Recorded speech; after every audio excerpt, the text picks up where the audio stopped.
Fujifilm has introduced two new cameras in India today, and it's one of the key market players. And we are joined by Arun Babu from Fujifilm to talk about the new products as well as the past few months and how they have been for the company and the company's future plans for India. So, how are you, sir? Hi Manas, let me correct you in the beginning. Not only the two cameras, three lenses as well. Yeah. So I'm very well. Thank you very much for inviting me and to share my views on the products which we are going to launch today. Now, first things first, a very important question. How do you pronounce Fujifilm? Is it the correct pronunciation? Fujifilm.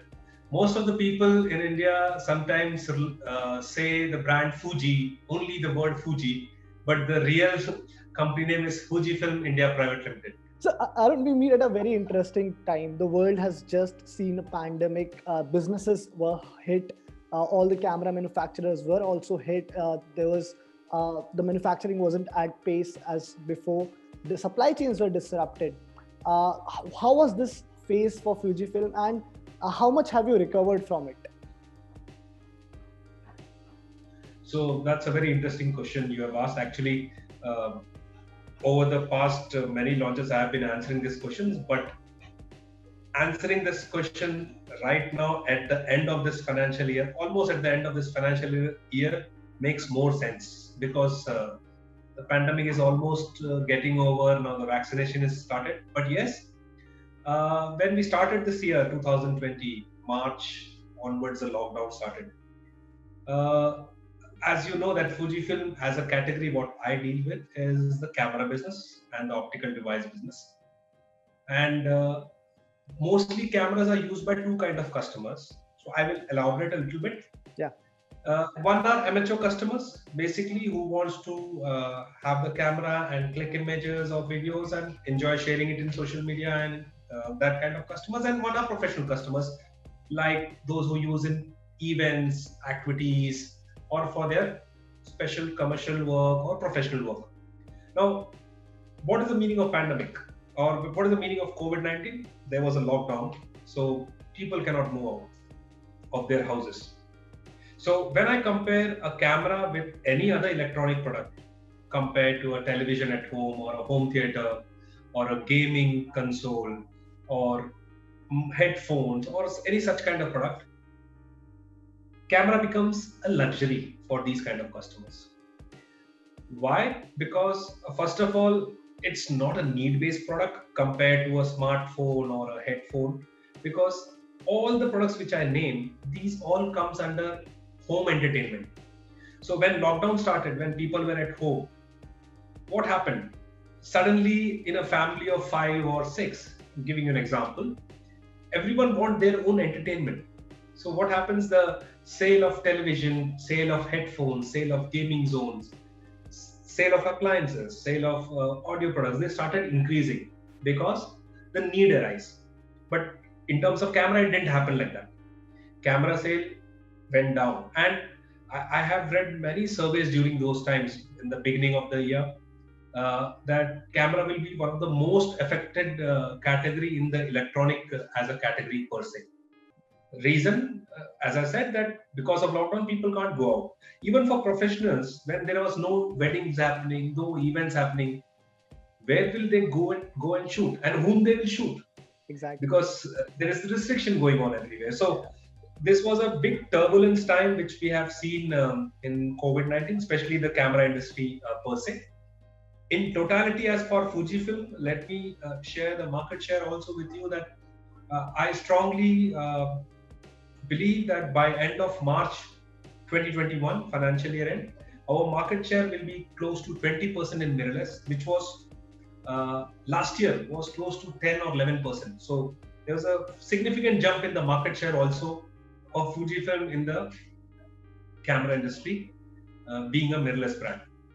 Now, why I ask you this question is, and it's very great to hear that there is some positivity at the end of what was a very difficult year for all of us. But why I asked you this question is because there were reports earlier that the two cameras that you have launched here in India now, GFX 100S and EX4, there were some challenges in meeting the demand. I mean, the demand was too high, and Fujifilm was somewhat struggling to meet that demand. Yet you have decided to bring these two cameras to India.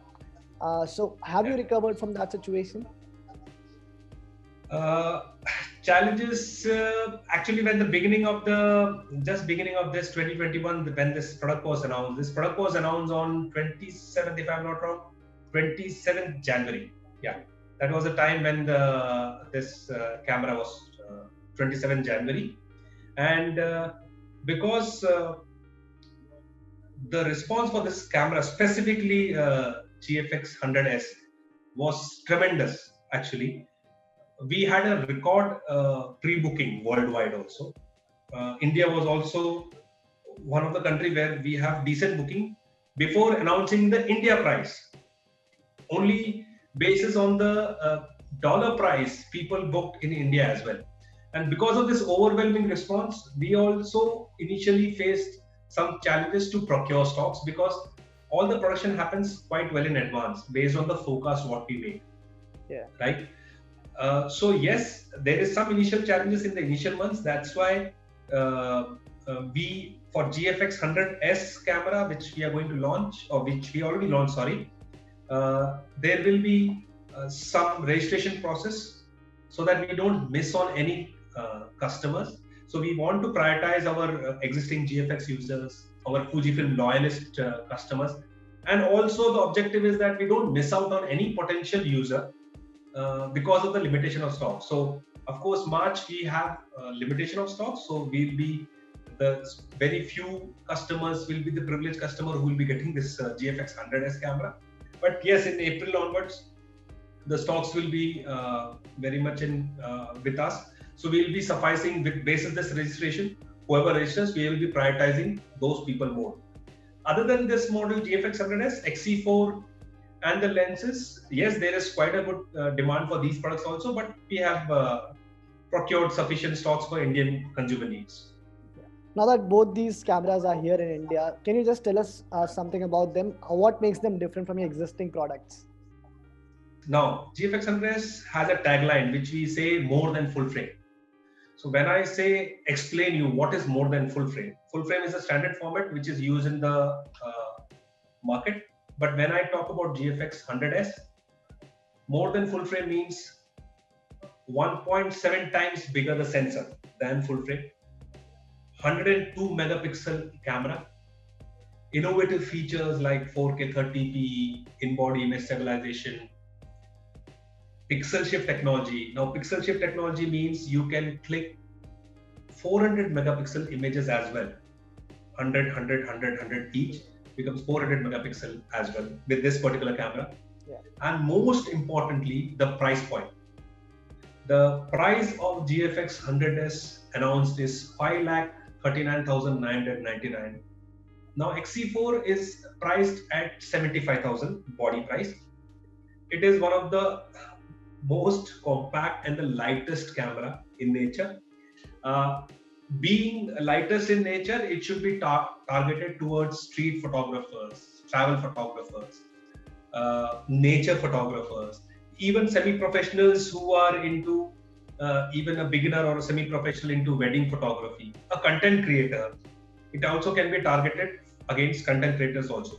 So both these two new range of cameras, which I can say, this will help the photographers definitely to realize their vision in a truest form, and it will ensure that the best of the images they can capture from the GFX cameras.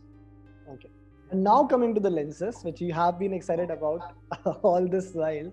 So tell us about these three lenses. And I also want to understand from you, how much has been the demand, especially in India, just for the lenses? So we have launched two lenses today. One is that 27mm, and the second lens is the 70-300. So with the launch of these two XF lenses, the total lineup of lenses Fujifilm has is 35 lenses to choose from, with wide variety covering from 8mm to 400mm. Like with a teleconverter, you can make it up to 800mm as well, 2x teleconverter. So this is the range, technical speaking, that you have such a range with Fujifilm, with 35 buffet of lenses, different variety, prime, telephoto, different variety, right?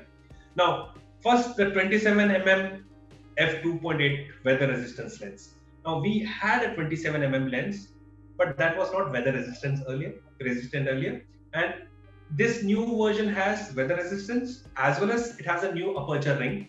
So it's a prime lens, basically used for street photography, travel photography, documentary photography, portrait photography, that kind of photography. This lens is the perfect companion. Yeah. I should say this is a compact pancake lens, pocketable lens. You can easily pocket this lens. Such kind of combination works out well. So with an XE4, this lens, ultimate combination for a such kind of photographer, which I said, street travel documentary kind of photographer. Yeah. Coming to the 7300 lens. Now, this was a long-awaited telephoto lens actually. If I convert the 7300 into full frame, it becomes 105 to 450 mm, right? When compared to full frame, and it can be extended to 900 mm full frame if used with a 2x teleconverter. Now, can you imagine 900 mm with a 2x teleconverter? So of course, the target customers can be every wildlife or sports or media or a nature photographer or a photography enthusiast in the country. Any photographer who requires a lightweight telephoto lens, then this is a great choice for it. Okay. Now, these two lenses add up to our whole range of lenses, becomes 35 lenses. Yeah. Now coming to the medium format lens, which we call as GF lens, right? Now about GF lens, we have launched GF 80mm. In totality, including 80mm, we have 12 lenses, starting from 23mm till 350mm using a teleconverter. Yeah. Now, about this GF 80mm f1.7 lens. Now, this lens is one of the first medium format lens to have a opening or faster aperture value of f1.7. Yeah. Now, this will be mostly used for portrait photography or commercial photography. Now, this is nicely fitting between our existing range of lenses, which is 63mm and 110mm. It is fixing in between these two lenses nicely. That's how it is about the GF lens. Okay. So, Arun, what I also wanted to understand from you is that over the last decade that we have seen, there's been a gradual shift with the smartphone cameras becoming a slightly better, improving in a lot of aspects, and that has come as a threat for professional cameras. And we've seen DSLR sales declining, and now there's a little competition going on between DSLRs and mirrorless cameras. How do you look at this current market situation, and what can the industry do differently to, have better numbers than that there are right now? Manas, first of all, I'm a very positive man. So people who use smartphone, what is their usual behavior? They click images, they make content, they post it on their social media, they get lots of likes, they get lots of appreciation from their friends and families and all. Yeah. And they started believing in them that they are becoming a photographer. They have some photography sense. So basically, I believe that all these mobile brands are developing future photographers with their smartphone capabilities. The real example I will share with you that how I am seeing this as a blessing in disguise. Now, when these people start shooting with smartphones with so many images, what the need arises or how camera industry is benefited out of it is they start to feel that I have to take a next step. I have to become a semi-professional, or I should start learning photography. For that, I need to have photographer's kit, a basic camera with few lenses and such kind of things. So they tend to move to cameras. All those people who shifted or started making YouTube content or blogging content, they all started with smartphones. Yeah. And then they gradually shifted to cameras. So it's a vicious circle. And then what happens is once a customer buys a camera, he starts owning lenses later on as per his needs. So initially he buys one or two lenses, and then he keeps on buying lenses so that he can have a variety of lenses, variety of content to shoot different aspects. So this is what I believe is a vicious circle. But you are right. as an industry, the camera industry is dipping.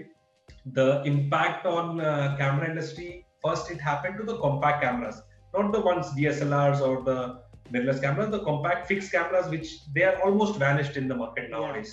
Yeah. And now it has also started impacting the DSLR. But when you're talking about the DSLR versus mirrorless, let me clear something with you, Manas, is that globally, the mirrorless contribution versus DSLR is much higher. I remember the last year figure, it was close to 50-60%. It may be now 70% also. If 100 cameras are selling, for say example, 70% is mirrorless, 30% is DSLR. Yeah. So DSLR is shrinking, but mirrorless has a big future. That's a very interesting point that you have put out as well, that smartphone manufacturers are somewhere helping camera manufacturers by creating or inspiring photographers. So that's a very interesting thought as well. Now, Arun, talking about the India strategy for Fujifilm, what can we expect from you this year going forward? So yeah, this year we are about to finish in March, and I'm very happy with this year. Your year is different from our year. So financial year. Okay, you're talking about the next financial year. I meant 2021. So, yeah. Yeah. So financial year 2021. I am very hopeful for this financial year 2021. It will be one of the best years for us. There are two logical reasons to it.